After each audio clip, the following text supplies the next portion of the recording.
Let's hear from a business leader now. Philip Lopokoiyit is the CEO at ICEA Lion Group. Philip, coming up to the stage.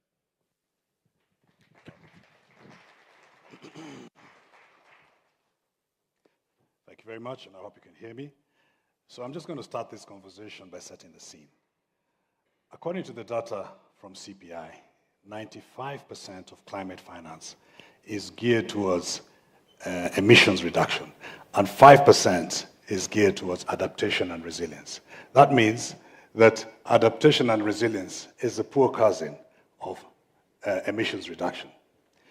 Another element from the data is that developed countries have got significant adaptation gaps. In fact, the investments required to put that to the right level is about 6 to 7 times the amount that's actually invested at the moment. But this is not just a developing country issue. Even in developed economies, governments appreciate that their economies are vulnerable to the shocks arising from climate change. One of the key challenges is about mobilizing private capital. Private capital, when it's invested in resilient business, leads to resilient jobs and also resilient communities. If you look at Africa, where the adaptation gap is so large, you will find that private capital, as a proportion of finance, is only about 3%, and therein lies the challenge. So, what's the role of those in the financial sector and insurance in particular? And insurance is close to me, as I'm the CEO of an insurance company. So firstly, if you start with banks, banks can finance adaptation through lending to resilient projects and resilient businesses. And that, in turn, helps reduce the risks.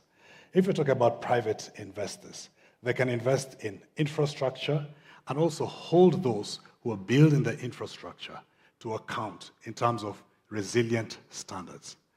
When it comes to insurance companies, there are a number of ways that insurance companies can support adaptation and resilience. Firstly, is through parametric insurance.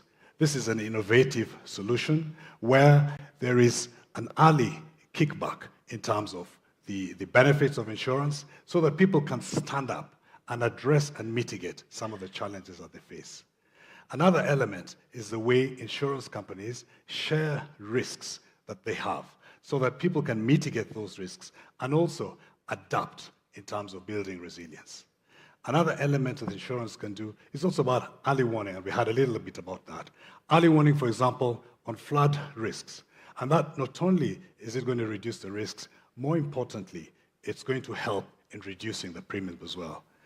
Insurance companies can also pull together with government in order to provide insurance to some of the vulnerable communities.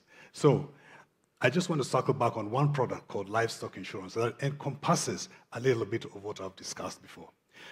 Livestock insurance in Kenya and in the greater Horn of Africa is made up of a couple of groups. Firstly, it is the primary insurance, and ICEA Lion is one of those ones, working together with reinsurance, working together with government, working together with multilateral organizations in order to deliver this product to pastoral communities, and using what's called parametric insurance and satellite-based technologies. Payments can be made based on the level of pastures that can be seen. In a deteriorating situation, payments will be made, and those pastoral communities can take action in order to adapt and also just to reduce the risks. And that in itself has built resilience within the pastoral communities. Just circling back to the global arena, in the last 4 years, over $100 billion has been lost from natural catastrophes. And that in itself is a signal that there'll be parts of the world that will not be insurable for various reasons. Firstly, insurers are going to look at the risks and say, no, we can't take those risks. Secondly, they will look at those risks and charge premiums that inevitably may turn out to be unaffordable with respect to payments. In Africa, as risk managers and as risk carriers, a group of African insurers has come together through the Nairobi Declaration of Sustainable Insurance to address those solutions within the African continent. The Nairobi Declaration of Sustainable Insurance was launched in 2021, And initially, it was set up by UNEP FI alongside ICA Lion. And it is a group of African insurers who are committed to sustainable outcomes in their operations. Starting from an initial group of less than 10, we're now 130, covering 30 countries across the continent. In COP27, we had a vision to have climate cover of $14 billion covering 1.4 billion people and setting up a climate risk facility of $1 billion.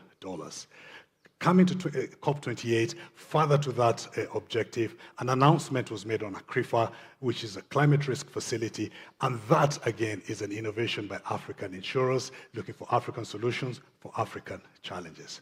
So, what does this mean in terms of the opportunity? The finance sector has led emissions reductions very well over the last couple of years. About 40% of global finance assets are combined in an alliance on the net zero alliances. And they themselves have led through a path to decarbonization of their balance sheets by 2050. And that's through setting metrics, setting strategies, and monitoring those as we go along. There is an opportunity for such an alliance in terms of adaptation and resilience. And this can be done in a number of ways. Firstly, setting up metrics and following them through and measuring that progress of adaptation and resilience.